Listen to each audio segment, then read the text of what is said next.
Howdy folks, I'm Swift Arctic Skipper, skillfully swooping over sandy shoals. I'm Amber. And here are more sandy shoals for us to skip over because that's what we do. We're butterflies that swoop and skip and eat sand.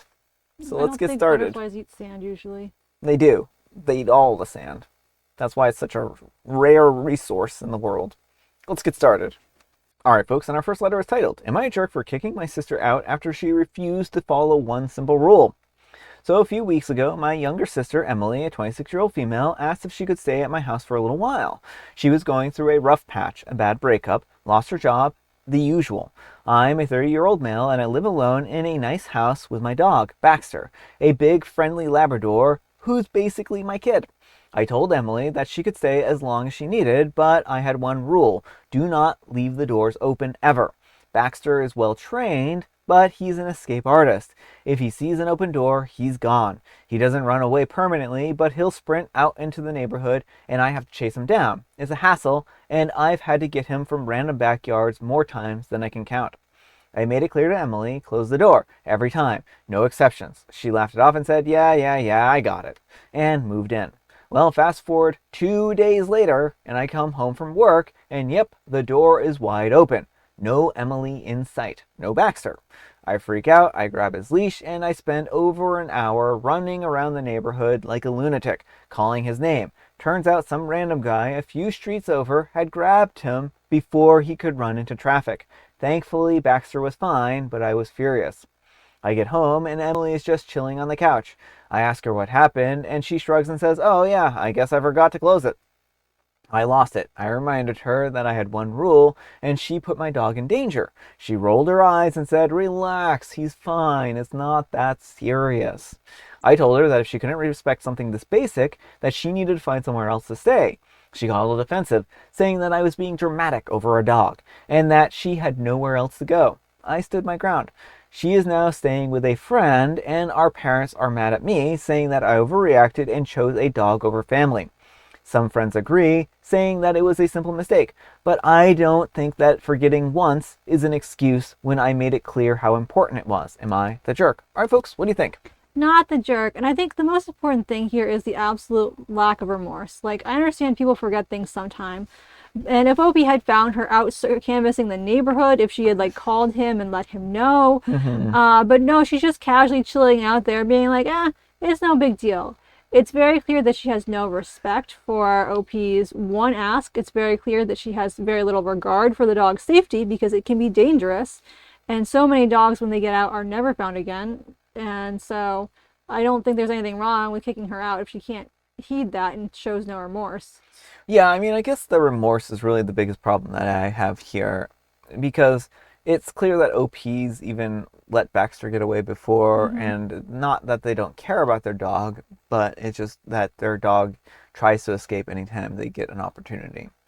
Now, where I think the sister is kind of really in the wrong here is, one, she just left the door wide open. It doesn't even really sound like she was too concerned, and who, while visiting someone else's house, just leaves the door open while they're nowhere to be found? Right. That part alone seems really strange. Do you want the house to be burgled? Yeah, so that's an odd thing. That's a really odd thing to start off with. But then she just shrugs this off and is like, it's no big deal. Your dog was fine. Well, but you didn't know the dog was missing. You weren't out there searching. You weren't out there, warning OP that the dog had escaped. And it wasn't like it was an accident and they just accidentally let the dog out, because if that had been the case, I would feel very differently. If this situation where she just accidentally let the dog out, that would be, and OP was now like, you need to get out of my house, I would be like, OP, you're a jerk here. But this is,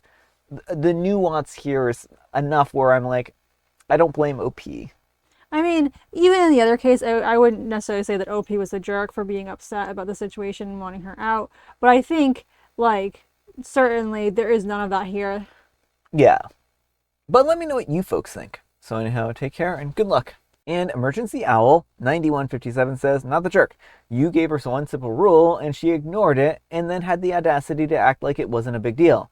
Your dog's safety isn't negotiable. If she can't respect that, she can't stay. Choosing a dog over family? No, you chose responsibility over carelessness. And Elisora X says, not the jerk, you gave her one rule and she couldn't even do that. She put your dog in danger and then acted like it didn't matter. If she can't respect something so simple, she doesn't deserve to stay in your home. And Joe MC225 says, it wasn't about the mistake, it was about her attitude, starting with her carelessness in leaving the door open, to discounting the seriousness of what happened and the value of OP's dog. And OP replies, I didn't think that my own sister would ignore such a simple rule. It's literally about the dog's safety, but I guess that's too much to ask. Alright folks, and our next letter is titled, Am I a jerk for not accepting a dozen roses from my husband after surgery? So I had to have a lumpectomy on one of my breasts due to cancer. My husband took me to the hospital for the procedure and then left to go run errands. I had never had this procedure done before, and finding out that I had cancer was a scary thing. He said that he would be right back while they were prepping me for surgery. Once I was ready and waiting to go into surgery, the nurse asked if I wanted my husband to come and sit with me until it was time to go in. And I said yes, but she came back and said that she couldn't find him. I sat in the room by myself for an hour and he still didn't show up. I went to surgery without any reassurances from him, no kiss on the cheek, and no I love you or everything will be okay. It was such a lonely feeling, and I was wishing that I had brought my mom with me instead. The procedure was done within an hour and I was in the recovery room. Once my anesthesia wore off, I was awake and I realized that my husband still had not returned. At this point, I was really getting worried. The nurse said that he wasn't answering his phone, and she seemed irritated that he wasn't there. The nurse went on to give me post-surgery directions, which I was only half listening to because I was still kind of out of it. Plus, with my increasing worry over where my husband was. The nurse comes in after half an hour and says, Sweetie, we're still trying to call him, but if he doesn't get here soon, you won't be able to leave. There's a big storm coming, and this wing will be on lockdown until the storm passes. I could feel the tears welling up in my eyes. I just wanted to go home. 10 more minutes go by, and he waltzes in with a dozen roses, like he was the most thoughtful husband ever. When I asked him where he was, he told me that he had gone to the bar because he was hungry for one of their delicious burgers. I told him that I had been waiting alone throughout the whole ordeal and that he should have been there for me. He said that he was sorry and he held out the roses. I told him that he could take the roses and shove them, and that I was never having him come with me during a medical procedure ever again because he was just terrible. I was getting part of my breast removed while he had a tasty burger and a beer. What in the world? Tears streamed down my face the entire ride home. All right, folks. What do you think of this situation? Not the jerk, and I am so sorry you had to deal with that, OP. He had one job that was to be a support person for you. Yeah. Like, waltzing in with a dozen roses does not make up for the fact that he left OP alone in a vulnerable time. Yeah. Like, this just was not compassion in any way, shape, or form, right? I mean, I know that this was a scary time, and I know that this was probably a hard time for him, but think about how much more scary and hard it was for OP. Mm-hmm. And there's the level of selfishness here is just, it makes me really uncomfortable. It does. Like, all he could think about was getting a tasty burger while his wife is having surgery. Well, I mean, and it doesn't even take that long to get a burger, right? Like, he was gone for hours because her surgery was an hour and there was like the time before and the time after. Yeah.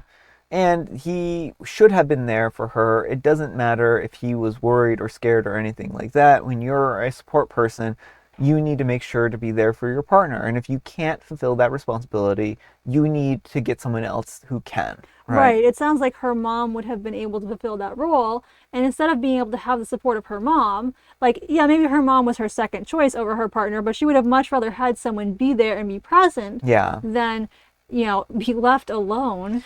And I mean, this is sometimes people act really funny with like cancer and sickness and disease and stuff like that, and they just can't like handle it for one reason or another. But that's what therapy's for, right?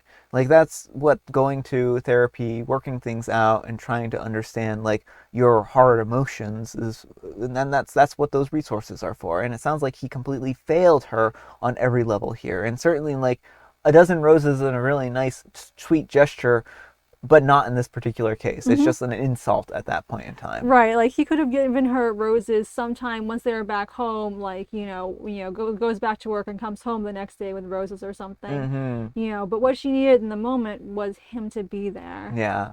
So, I mean, I wouldn't blame OP for reconsidering this relationship. Yeah, well, it doesn't bode well, and I wonder if OP were to be more seriously ill, like, would he even be there, or would he just, like, pop in occasionally with some flowers and act like the husband of the year? Yeah.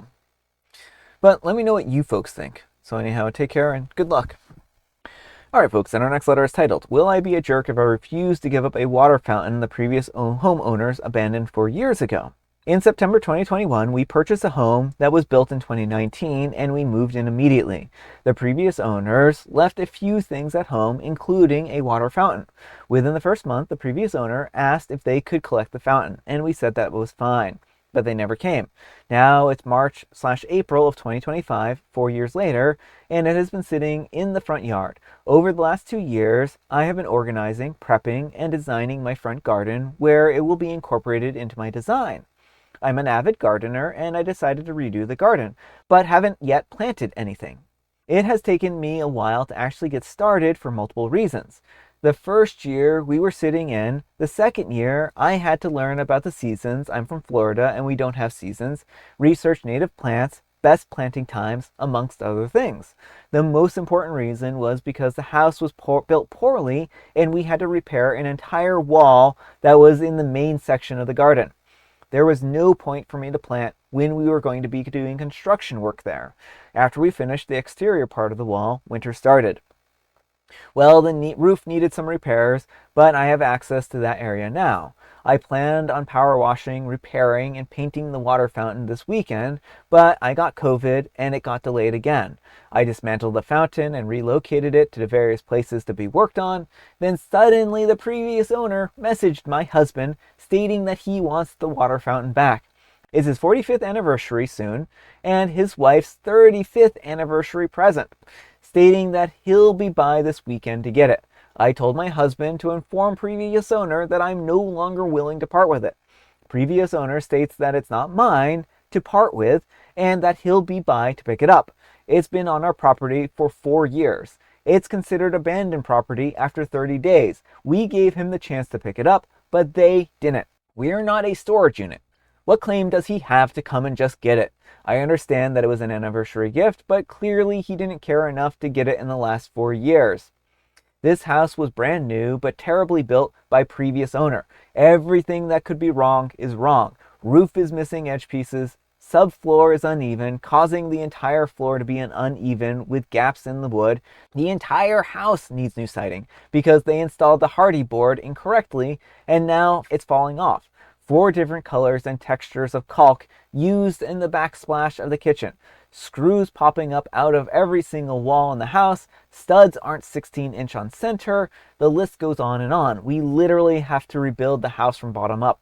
But before you ask, yes, we had an inspector, but no, he didn't catch these things. We're also trapped in the house because we bought it during the COVID times and the interest rates were really low. So moving isn't an option. Trust me, we would if we could. So am I the jerk for not giving up the water fountain 4 years after he sold us a terribly built house? All right, folks, what do you think? Not the jerk. I mean, I think it is like a nice gesture if someone left something behind to give them the opportunity, but that's like within the first few weeks of moving. That is not 4 years down the line. Like OP is right, they are not a storage facility. They could have done anything with this fountain in that time, and because he abandoned it, it wasn't important enough in those 4 years to get it, so clearly it's not that important. OP, let him come. Let him trespass on your property, then call the police on him and get him thrown in jail. The only reason why I'm saying this is because he sounds like a scammy individual who built them this house that was just like not even a well-built house, and then sold it probably to them for an exorbitant profit, and is like very questionably ethical, right? Like, Right. Well, how did the inspector, like, was the inspector paid off by these people or by someone? It seems like the inspector really didn't do their job. yeah, I would sue that inspector, Mm-hmm. right? I mean, I would take them to court if I were OP. If they haven't already, if that's an option, if they can do that, they should definitely take this person to court because it's unacceptable that they didn't catch any of this stuff, right? And they just clearly didn't do their job and that it cost OP a ton of money. So I hope that they do end up taking this person to court. I mean, it's not probably past the statute of limitations at this point in time, but they probably need to get a move on because that's going to be approaching that probably soon, right? Mm-hmm. So, the thing is that this guy, he can just go kick rocks, plain and simple, Mm-hmm. right? OP does not owe him a water fountain. He has all the audacity in the world to come by and ask for it. If he really wants the water fountain, then OP can sell it to him for some exorbitant amount of money. Yeah, That's I what mean, I have to say. Yeah, just offer to sell it to him. Yeah. Come and get it for $10,000 if it really means that much to you. Plain and simple. OP doesn't have to tolerate this guy, and I think that that's kind of where I stand on this. But let me know what you folks think. So anyhow, take care and good luck. But folks, let's see what the Wheel of Judgment has to say. Wheel of Judgment, turn, turn, turn. Tell us the judgment that OP's earned. Future villain origin story. I mean, I could kind of see that with like OP's sheer rage over the house. Yeah. Like slowly turning them into a villain. Yeah, I mean, like, it's justified in this particular case. I could see how OP would become a villain from this situation. And Mert87 says, gentle, everyone's in the wrong here. You would be well within your rights to refuse him, but by the info in your own post, you understand how something can get delayed by years. Is it pretty terrible that he left it and now wants it back? Yeah, but unless there's info missing here, you don't know why there was a 4-year gap. It was a gift to his wife. Just give it back and get a new fountain. And OP replies, he only lives 3 miles straight down the street and has been to the house a few times. He had ample opportunities. Right. Well, there also was no communication. Yeah. Yeah. If he couldn't pick it up immediately, he should have asked if he could store it there. Yeah. You can't just expect someone to store something for you indefinitely. I think this person, Mert, is way off base here, right? Like, even after all the details, like, I can't blame OP, even under, like, just because of the house itself and how badly they feel taken advantage of by the house. I can't blame OP for not wanting to give the fountain up. Well, but also top that off, it sounds like OP is a gardener and has this whole plan designed around the fountain. Yeah. And Girthbrook Cumsock says, you can't really blame them for the state the house was in. Surely that would have been the inspector to blame, as they don't notice the apparent huge issues. But that water fountain is yours. If they want it, charge them a day rate storage fee. And OP replies, the previous owners are the builder of the house. He claims ownership to building it. We think that he knew the inspector. A previous buyer had an inspection done, and we didn't get a copy until after the sale. They had the whole notebook of issues, so he knew that it was poorly built. Ooh. So, I mean, I would take that as evidence. Like, you can sue that inspector for not doing their job, right? Yeah, I mean, this is it just gets worse and worse. Like, if they can prove that they knew the previous owners, that the inspector knew the previous owner, then, I mean, they could probably get all of these issues repaired on the, for conspiracy between the previous owner and the inspector. Right, yeah, there would be a conflict of interest there, because the inspector needs to be a neutral third party. Yeah. And Old Implement 1997 says, wait, there was another owner between previous owner and you, or the buyer backed out. And OP replies, the other buyer backed out. We don't know why, but we presume it's because of the issues with the house. Yeah. And Madtown Mitch says, not the jerk. Also, unless they move the fountain from a private house, the math ain't mathing. Tell them that you're sorry that they failed to respond for years and that you're keeping it, period. Also, mention that regifting an anniversary present is not a great idea. Make sure that you or someone else is home in case he tries to grab it. Call the cops. It's legitimately yours. And OP replies, husband is here, cameras all over the house, and it's been dismantled and is in pieces in multiple locations out of reach. I don't know, I would just leave it there as a honeypot so that you could call the police on him for stealing it. Like, I mean, come on, just let him steal it, OP. Just let him steal it. Let him go to jail. I mean, if OP really wants the fountain, though, like, I wouldn't risk him getting his grubby paws on it again. Amber's normally the retribution one today. I guess roles are reversed. Well, because, like, what if he breaks it or something? Then OP's out the fountain. I mean, hopefully she can sue them both, like him and the inspector. All right, folks, it is tea time. Grab your beverages of choice. I've got some tea right here. And Amber, she has a very, very funny joke, and I'm already laughing at it and spitting my tea out. Why did the rodent quit their job? Well, the rodent quit their job because they were tired of the rat race. Yeah, they wanted to drop out of the rat race. Oh, hell, that's a good punchline, especially since I thought of it. And today is World Rat Day. So go find yourself a rat, maybe a corporate rat, and race them through the rat race maze. I don't know. Figure it out. And I have licorice spice. All right, folks, that's all the time we have for today. Thank you so much for watching. Happy Fantastic Friday, folks. I can't believe it. It's the weekend again already. It's almost like it happens every week. Amber, we need some kind of moral advice and or guidance. And please, have it on questionable ethics. Don't do ethically questionable things like selling people a lemon of a house. Yeah. Or abandoning your wife in the hospital. Or abandoning your wife in the hospital. Or letting your brother's dog run away. Yeah. There's a lot of questionably ethical things in this episode. Thanks so much for watching, and we'll see you all tomorrow. Bye.